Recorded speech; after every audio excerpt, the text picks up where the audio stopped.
52주 가운데서 천주교회가 가장 불편해하는 주일, 해마다 10월 마지막 주일입니다.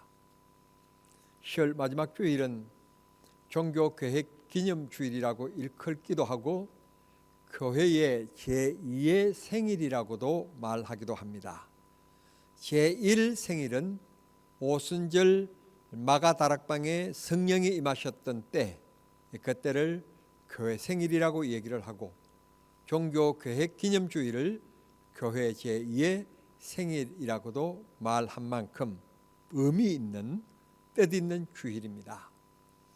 물론 1517년 10월 31일 비텐베르크 대학 정문의 95개 조항을 마틴 루터라고 하는 천주교 사제가 천주교의 교리를 공부하던 중에 이건 기독교가 아니다, 비성경적이다, 그래서 95개 반박 조항을 내걸면서 종교개혁운동이 유럽에 불타게 되었습니다. 1517년 마틴 루터가 95개 조항을 내걸기 전에도 이미 여러 차례, 그리고 여러분들이 이건 아니다, 이거는 비성경적이다, 이건 기독교가 아니다 라고 말하신 분들이 참 많이 계셨습니다. 프랑스에서는 피터 왈도라고 하는 분이 계셨고, 영국에서는 위클리프라고 하는 분이 계셨으며, 롤라드, 얀 후서 같은 분이 계셨습니다. 제롬, 사보로롤라, 그 다음에 쿠자누스, 쩌핑끌리 같은 위대한 분들이 영국, 프랑스, 독일, 스위스 등등에서 성경에서 벗어난 종교이다, 성경으로 돌아가야 된다, 이건 기독교가 아니고 사견적인 모임이다 라고 강력한 메시지를 내었던 것입니다. 그 이후, 즉 종교개혁 이후에 우리에게 종교의 자유가 온전히 보장되었느냐? 그렇지 않습니다. 천주교의 핍박은 무섭게 몰아쳤습니다. 아시는 것처럼 백년 전쟁 등등을 통해서 아프리카 등등을 짓밟게 되었고, 바로 천주교는 피해 전쟁의 역사를 가지게 되었던 것입니다. 그 후에 1572년 8월 24일 그 유명한 바들로메 축제에서 프랑스에서부터 시작되어진 예수 믿는 사람들을 죽이는 대학살 사건이 일어나게 되어서 유럽을 피로 물들게 했던 일들이 있었습니다. 종교개혁의 5가지 주제, 오직 성경, 오직 예수, 오직 믿음, 오직 은혜, 오직 하나님께 영광, 이게 종교개혁자들이 부르짖었던 바로 주제들입니다. 우리 기독교를 천주교와 구별할 때 흔히 부르는 말은 개신교라고 부릅니다. 천주교 혹은 개신교, 새롭게 계획된, 새롭게 변화되어진 종교, 그래서 개신교라고 부르기도 하고 또 계획교회라고도 부르기도 합니다. 그리고 신학의 바탕을 얘기할 때는 계획교회라고, 계획주의라고 얘기하고 계획신학이라고 얘기를 합니다. 성경을 인간적인 이성에서 바라보고 해석한 것을 가리켜서 우리는 자유주의라고 부르게 하고, 성경 말씀 근위를 그대로 인정하며 믿는 것을 보수주의라고 이르게 된 것입니다. 저는 틀린 말은 아니지만 그저 우리 기독교를 기독교라고 말하는 것이 올바른 표현이지, 기독교를 꼭 천주교와 대칭해서 개신교라고 부른다는 것은 그렇게 퍽 옳지 않다고 생각하는 사람입니다. 물론 개신교라고 얘기한다고 해서 틀린 말은 아닙니다. 그러나 바른 표현은 예수교, 기독교입니다. 기독이라는 말은 한문어로 예수라는 말이기 때문에 기독교, 예수교라고 말하는 것이 바른 표현이라고 생각이 되어집니다. 구약 성경에 보면 종교 개혁을 일으켰던 큰 두 왕이 등장하는데, 첫 번째 왕은 히스기야고 두 번째 왕은 오늘 본문에 등장하는 요시야라고 하는 왕 왕입니다.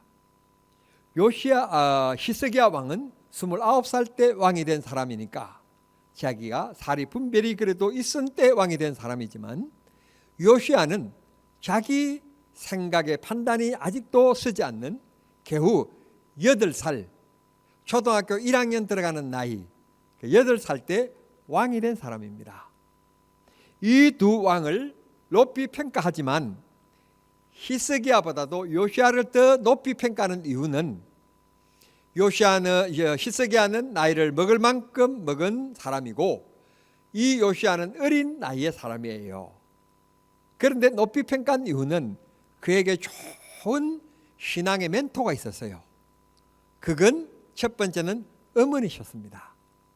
믿음의 어머니, 기도의 어머니, 성경을 보는 어머니가 계셨어요.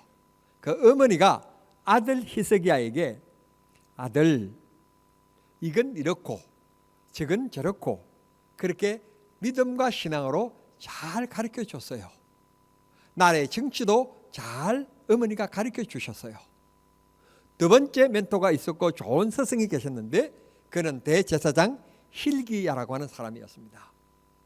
hil기야가 하나님의 성전에서 발견한 성경책을 왕에게 늘 읽어주었어요. 이게 하나님의 말씀입니다. 이게 하나님의 말씀이기 때문에 왕이시여 이 말씀대로 사셔야 됩니다. 살면 왕은 비록 어리고 약하지만 하나님이 붙드시고 하나님이 지켜주십니다. 하나님 말씀대로 사십시오. 그런데 이 요시야가 대제사장 hil기야가 읽어주고 가르쳐주시는 말씀대로 순종하고 믿습니다. 그래서 좋은 왕이 되는 겁니다. 좋은 왕이 되어서 드디어 오늘 이 시대가 흘러간 오늘 우리들이 다시 요시야 왕을 생각하며 종교 계획, 신앙 계획에 있어서 앞섰던 요시야를 그리워하고 다시 생각을 가지게 되는 것입니다. 이 요시야가 이제 성장하게 되었고 나이를 먹게 되었을 때 23장 14절에 보면 드디어 자기 자신의 목소리를 내기 시작합니다. 내가 왕으로서 이 나라에 선포하는데, 이 나라는 하나님이 지명하여 일찍이 선택하신 하나님의 백성의 나라이므로 이 땅 위에서 하나님 외에 다른 신을 섬기는 우상은 있으면 안 된다. 우상을 멀리하자. 우상을 버리자. 그래서 국민들에게 여론과 공감을 받아냅니다. 그리고는 그 우상들을 철거하는 운동을 하게 되는 겁니다.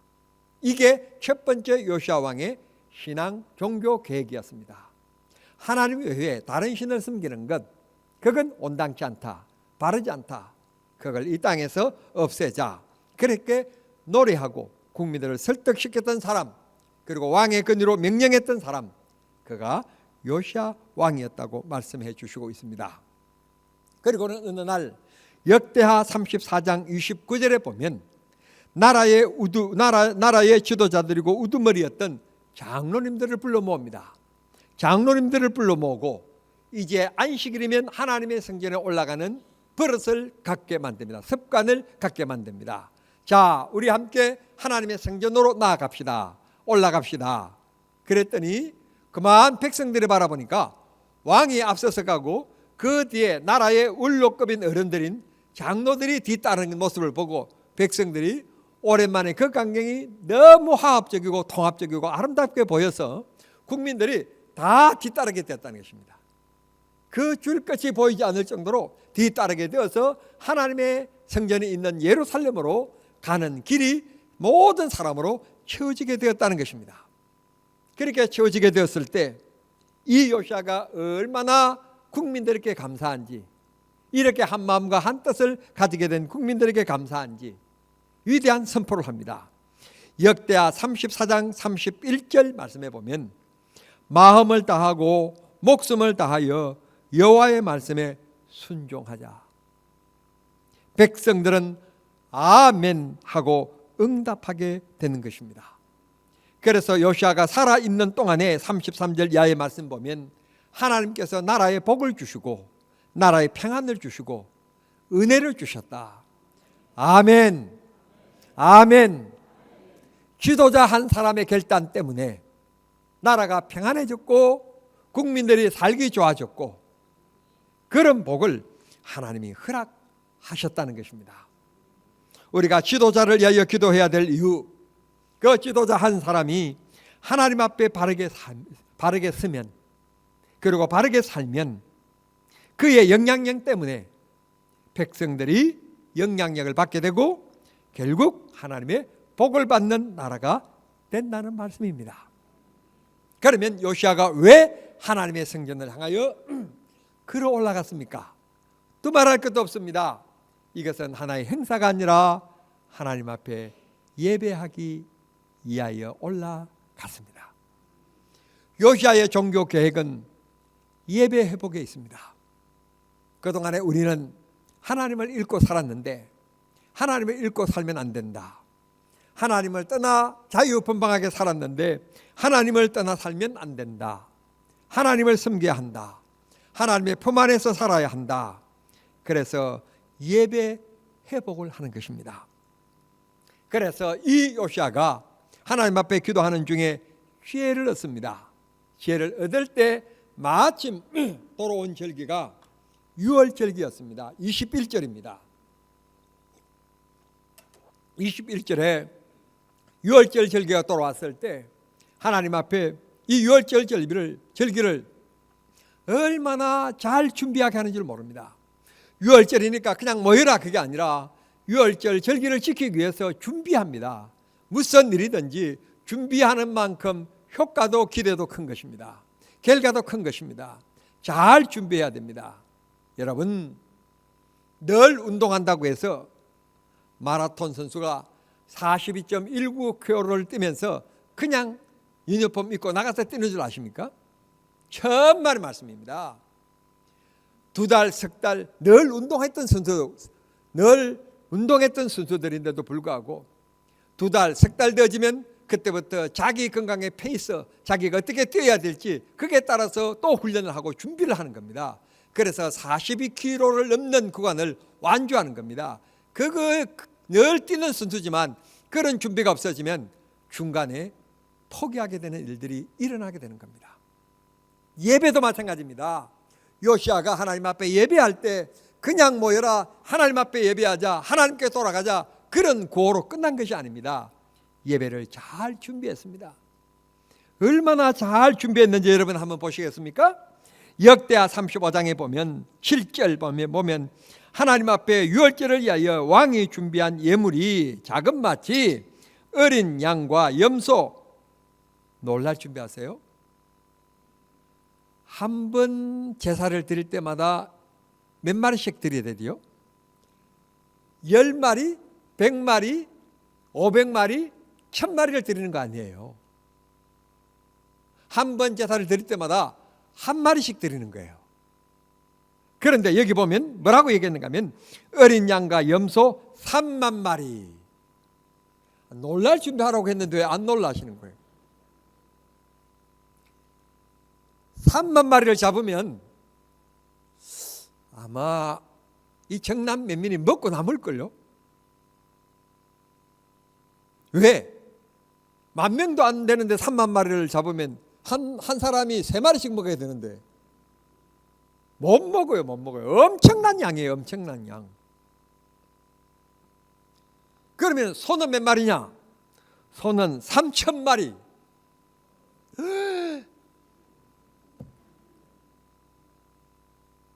대한민국 5천만 국민들이 먹는 하루의 양이 이 3,000마리가 못 돼요. 규모적으로 놀랍잖아요. 흔히 우리가 솔로몬을 얘기할 때 그가 하나님 앞에 1,000번제를 드렸다. 그 겨우 1,000마리예요. 1,000마리. 요시아 왕과 솔로몬이 비교가 됩니까? 안 됩니까? 비교가 안 됩니다. 비교가. 그래서 25절에 보면 요시아 이전에 누굽니까? 다윗과 솔로몬이 포함되는 거예요. 이전에도 요시아 같은 사람이 없었고 이후에도 이런 규모로 드릴 왕이 없었다. 예배를 얼마나 잘 준비했는지. 순서로 꼭 우리는 매길 것이 아니지만 순서로 따진다면 솔로몬은 어디에 있다고요? 다 뒤에 있어요.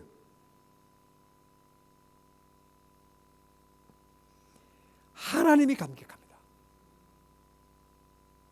유월절 예배를 이렇게 준비하여서 하나님 앞에 드리는 이 요시아의 신앙의 모습에 하나님이 감탄합니다.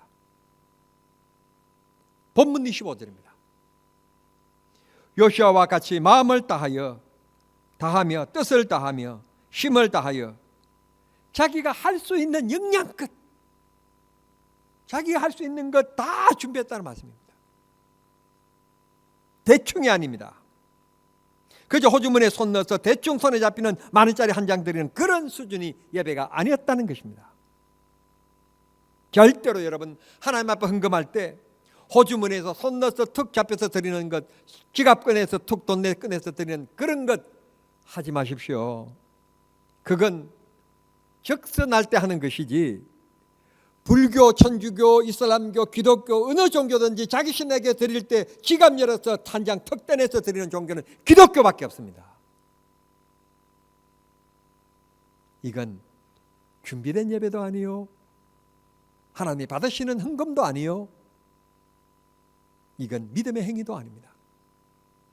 준비되지 않았으면 헌금 안 드려도 괜찮습니다. 일주일 동안 기도하시면서 하나님 앞에 드릴 것, 그게 1,000원이든지 5,000원이든지 기도하면서 깨끗하게 잘 준비하십시오. 아멘. 적으니까 원고도 없는 얘기 조금 덧붙이면, 불교인들이요 이제 수능시험이다 뭐다 그래서 비나이다 하러 올라가잖아요. 그러면 쌀을 이고 올라가요. 요즘에는 그래도 안다고 그러더라고요. 그냥 돈을 가지고 간다고 그러더라고요. 옛날에 우리 어머니들은 쌀을 가지고 올라갔어요. 그걸 이고 남해금산 보리암으로 올라갑니다. 남해금산 보리암을 큰 높은 데로 그냥 이고 올라갈 때 그거 무거움에 중간에 쉬어야 되잖아요. 쉬면서 그 쌀 그 보자기를 내려가지고는 뭐 바위에 올려놓거나 나무에 올려놓거나 그렇지 않습니다. 자기 몸에서 떨어지지 않게 그걸 내려서 무릎 위에 올려놓습니다. 자기 몸에 절대로 떨어지지 않게 합니다. 그 쌀을 가져갈 때요 그냥 대박에서 푹 퍼가지고 그냥 넣어가지고 보자기 싸가지고 가져가지 않습니다.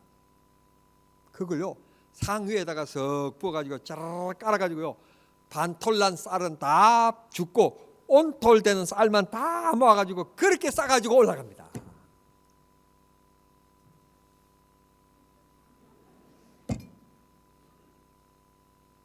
말 못하는 우상에게 드리는 것도 그런 정성을 드립니다. 추운 겨울 그걸 밥지어서 비나이다 108번 절하기 위해서 새벽 일찍 일어나서 그 추운데 온수가 제공이 됩니까? 절에서 온수를 제공하지 않습니다. 그 추운 머리를 그 추운 물에다가 머리를 감습니다. 머리가 얼니다 얼어. 그리고는 하얀 옷을 갈아입고 아침에 아무것도 드시지 않는 공복 상태에서 그때부터 108번의 절을 하면 온몸이 땀으로 범벅이 됩니다. 말 못하는 우상에게도 그런 정성껏 하는데, 요시아가 하나님 앞에 몇만 마리 몇천 마리 숫자에 초점을 드는 것이 아니고 여러분들이 드리는 헌금에 수에 초점을 드리는 것이 아니라 준비된 예배, 준비하는 예배, 진정한 하나님이 은하시고 바라시는 그런 예배를 드리도록 종교 계획기념주의를 통하여 우리의 믿음을 점검하고 우리의 신앙의 잘못된 것을 계획하고 바로잡는 이 주일이 되어야 될 줄 믿습니다. 솔직히 우리가 하나님 앞에 그냥 픽 하고 예배 드릴 때와 내가 집에서부터 잘 준비해서 봉투 안에 넣어서 하나님 아버지 한 주간 지켜주신 것을 감사합니다. 우리 가정, 우리 가족 하나님께서 지켜 보여주심을 감사합니다. 기도하면서 봉투에 넣어서 잘 준비하여서 헌금할 때와 예배 자세와 생각이 다르기 때문에 은혜가 다릅니다. 예배 시간 되어가지고 후딱딱 와서 앉아서 거룩하고 찬송하고 예배하는 것보다는 20-30분 전에 오셔서 줍어보고 그날 받을 은혜의 말씀 성경 찾아서 한번 읽어보고 앞에 나와서 찬양하신 분들과 함께 하나님 앞에 찬양하고 마음문을 열고 그렇게 예배 드리는 것하고 준비하는 것과 예배 받는 은혜와 성령의 역사하는 강도가 훨씬 다르게 되어 있습니다. 예배다운 예배는 요시야처럼 준비하는 겁니다. 준비하는 예배자가 되십시오. 우리는 하나님 앞에 그렇게 준비한 예배를 드리기 위하여 와이사스도 다리고 주일날 하고 갈 넥타이도 토요일 저녁에 미리 골라서 선택해서 걸어두고 구두도 다시 한 번 더 닦고 아침에 다시 눈썹도 한번 올리고 입술도 한번 그리고 머리도 고데 한번 하고 마치 선보러 나가는 설레이는 이 처녀 총각처럼 하나님을 뵈러 가고 예배하러 가는 이 설레임 속에서 준비하는 겁니다. 준비하여서 드리는 예배가 오늘 우리를 향하신 계획주일에 주시는 하나님의 음성입니다. 우리 예배 그저 그런 예배 드리지 마시고 하나님이 받으시는 예배가 되도록 잘 준비합시다. 하나님이 축복하시고 역사하실 줄 믿습니다. 사랑하면 주고 싶고 또 주는 겁니다. 여러분들이 하나님을 사랑하면 하나님의 뵙기 위하여서 시간을 드리기 위하여 준비하는 것입니다. 예물도 준비하는 것입니다. 솔직히 1,000원 헌금 드릴 때와 10만 원 헌금 드릴 때 우리 마음의 기쁨이 달라지게 되어 있습니다. 하나님을 그만큼 사랑하는 표현이기 때문에 그렇습니다. 우리 모두 준비하는 예배가 되어서 하나님을 기쁘시게 하고 우리 모두 귀한 은혜를 입는 믿음의 성도들이 다 되실 수 있게 되기를 우리 주님 이름으로 축원합니다. 종교 주일날 아침 고쳐야 될 것이 무엇인지 다시 생각해 본다면 주님의 은혜가 갑절로 임할 줄 믿습니다. 말씀드린 것과 같이 구약에 있어서 종교 계획하면 우리는 히스기야와 요시야를 빼놓을 수가 없습니다. 정말 놀랍게도 히스기야를 잠깐 소개하면 역대하 29장 26절에서 28절에 보면 히스기야가 하나님 앞에 예배하기 위하여 얼마나 많이 준비했는가를 우리에게 말씀해 주시는데 30장 24절에 보면 송아지 1,000마리, 양 7,000마리를 준비했다. 그런데 이걸 나라가 너무너무 못 살고 국민들이 못 사니까 하나님 앞에 예배하고 싶은데 하나님 앞에 드릴 예물이 없어서 성전에 못 나오는 거예요. 그러니까 이 히스기야 왕이 국민들에게 예배하고 싶은 분들 다 나와라. 그리고는 그들에게 예배할 수 있게끔 나누어줬는데 그 나누어준 게 송아리가 1,000마리, 양이 7,000마리였다는 것입니다. 회중들에게 백성들에게 나누어줬다는 것입니다. 진정한 예배를 돕는 사람, 예배를 회복시킨 사람 히스기야였었습니다. 그래서 하나님께서 이 히스기야의 기도를 들으셨는데 27절에 보면 왕이 백성들을 위하여 축복했는데 그 축복의 기도가 여호와께 이르렀더라. 예배하는 백성들을 위해서 히스기야 왕이 하나님이여 이 백성들을 축복해 주십시오. 생활의 복을 주십시오. 기도했더니 하나님이 들으셨다. 그러면서 백성들에게 부탁합니다. 31장 5절에 사랑하는 백성 여러분, 이제부터 여러분들이 없어서 하나님 앞에 드릴 예물도 없었지만 내가 주는 것으로 오늘 드렸지만 이 이후로 하나님이 여러분들을 틀림없이 축복하실 것입니다. 틀림없이 축복하실 때 잊지 마셔야 될 것 있습니다. 그게 바로 뭔가 하면 하나님이 주신 것의 첫 열매 11조 그거 제대로 하십시오.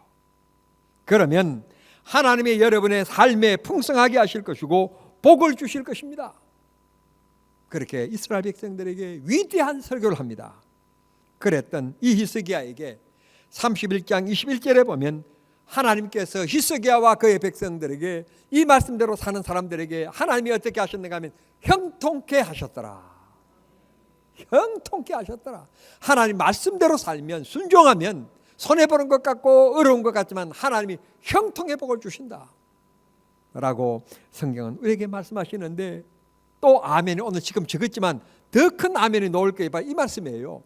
32장 27절에 보면 히스기야 시대에 나라의 경제를 살려주시는데 얼마나 높이 살려주시는가 하면 부와 영광이 지극하였더라. 나라가 경제가 힘들다 어렵다 말할 것 없이 우리가 하나님 말씀대로 살면 하나님이 부귀와 영화를 하나님께서 지극하게 해주십니다. 아멘 합시다. 이게 믿음입니다. 믿음으로 살면 역사하십니다.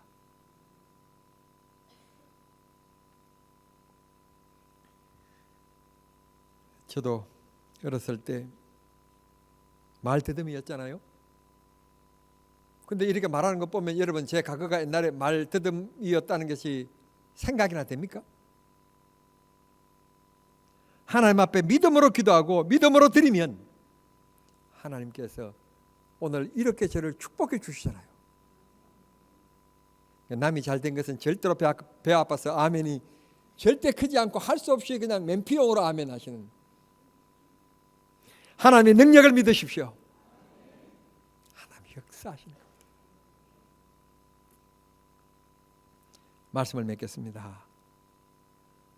1923년 종교개혁기념주일, 우리 개인적으로, 우리 교회적으로, 우리 기독교계적으로 계획해야 될 점이 뭐고 고쳐야 될 점이 뭔지, 내 삶의 중심이 예배 중심이어야 된다는 것 잊지 마시고 하나님 앞에 살면 하나님께서 여러분에게 생활의 즐거움을 주실 것이고 생활의 복을 주셔서 부와 영광이 지극하게 해주실 것이니, 그럼 복의 주인공이 되는 정남중앙의 성도들이 모두 되시기를 우리 주님 이름으로 축복합니다.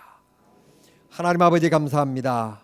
종교개혁 기념주일날 아침에 귀한 말씀 들었습니다. 어리석게 듣고 흘러버리는 우리가 되지 않게 하시고 이 말씀 굳게 붙잡고 살아서 하나님이 우리에게 부와 영광을, 부귀를 극하게 만드시는 은혜가 있게 해 주시옵소서.